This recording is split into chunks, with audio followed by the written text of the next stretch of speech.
تم نے جہیز دیا تو اپنی بیٹی کو، لیکن یہ کسی کو بھی خیال نہ آیا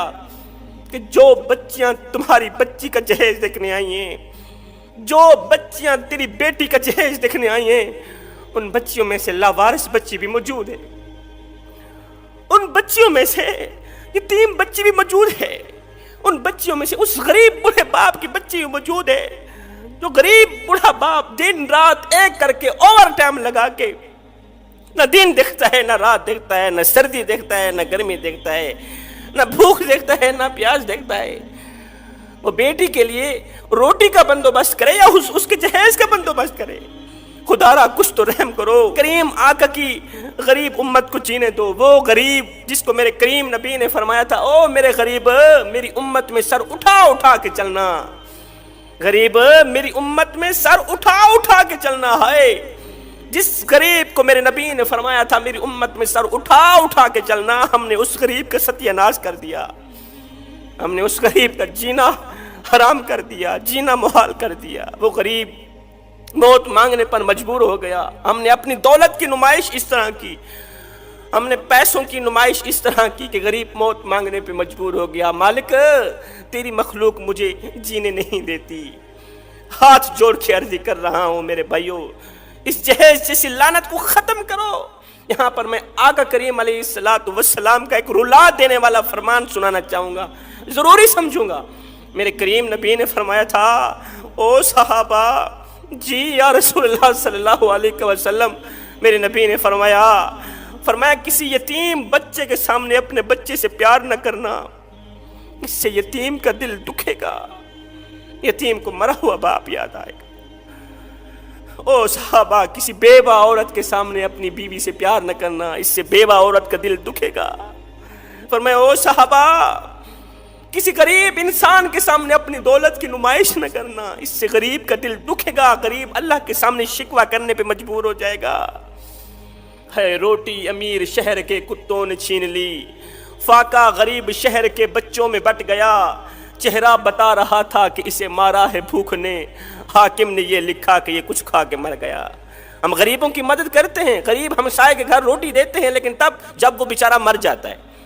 آپ دیکھتے نہیں ہمارے محلے میں جب کوئی فوتگی ہو جاتی ہے، جب کوئی مر جاتا ہے تو پھر ہم سارے محلے والے مل کر اس مرنے والے کے گھر پوری فیملی کے لیے کھانا پہنچاتے، پوری فیملی کے لیے کھانا پہنچاتے۔ میں نے کہا نہ دانو، مرنے والا روٹی روٹی کرتا مر گیا، مرنے والا 3 دن کا بھوکا تھا آخر مر گیا، روٹی کھلاتے تو اسی مرنے والے کو کھلاتے،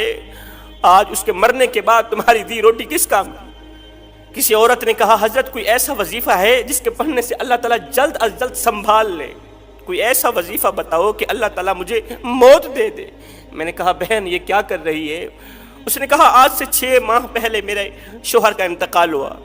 میرا شوہر فوت ہو گیا، عزیز و اقارب نے میری کوئی مدد نہ کی، عزیز و اقارب کی ہماری مدد نہ کرنے کی وجہ سے، غربت کی وجہ سے بالٹی دی، اس بالٹی کے اندر چنے اور چھولے بنا کر ڈال دی، بیٹا جاؤ فلاں سکول کے سامنے، شہر کے فلاں سکول کے گیٹ کے سامنے چھوٹی سی دکان لگا لو، شام کو جتنا کچھ کمانا اپنی 2 ننھی بہنوں کے لیے اور ماں کے لیے روٹی پانی لے کر آنا، بازار سے ہوٹل سے روٹی خرید کے آنا۔ زندگی کا نظام چل رہا تھا، وقت گزر رہا تھا۔ کل کی بات ہے، میرا 8 سالہ سربراہ چنے چھولے بیچنے کے بعد 200-400 روپے جیب میں ڈالے ہوٹل کی طرف جا رہا تھا، ہمارے لیے روٹی خریدنے کے لیے، کھانا لینے کے لیے ہوٹل کی طرف جا رہا تھا۔ راستے میں سے موٹر سائیکل پر 2 آدمی آئے، انہوں نے میرے ننھے سربراہ کو 2-4 تھپڑ بھی لگا دیے اور 200-400 روپے بھی لے لیے۔ میرے ننھے سربراہ کی کل جمع پونجی لے کر بھاگ گئے۔ اس نے چاہا کہ میں بھیک مانگ کے اپنی 2 بہنوں کے لیے کھانا لے کر گھر جاؤں، لیکن اسے باپ کا سبق یاد آ گیا۔ باپ نے کہا بیٹے ہم سید لوگ ہیں، بھوکے مر جانا لیکن کسی سے صدقہ نہ لینا، بھوکے مر جانا، بھیک مت مانگنا، خیرات مت مانگنا۔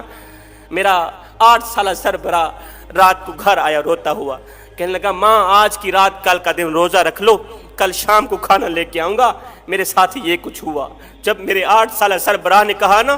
کہ میرے منہ پر 2-4 تھپڑ لگے ہیں،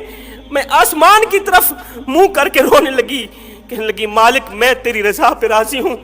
مالک جے سونا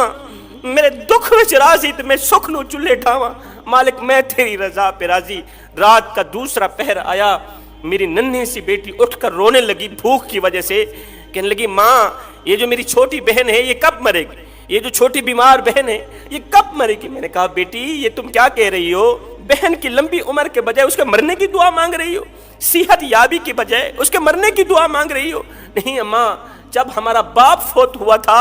تو ہمارے محلے والوں نے ہمارے گھر کھانا پہنچایا تھا، میں تو اس سوچ کی بنیاد پہ کہہ رہی ہوں اگر یہ چھوٹی بہن مر جائے، باقی نہیں تو صبح محلہ کھانا دینے کے لیے آئے گا، پورے محلے والے اٹھ پڑیں گے کھانا دینے کے لیے، باقی نہیں پیٹ بھر کر کھانا تو کھا لیں گے۔ خدا را میرے بھائیو، زندہ لوگوں کی قدر کرو، زندہ لوگوں کی مدد کرو۔ عبادت اس مقام تک نہیں پہنچاتی جہاں غریب کی خدمت پہنچاتی۔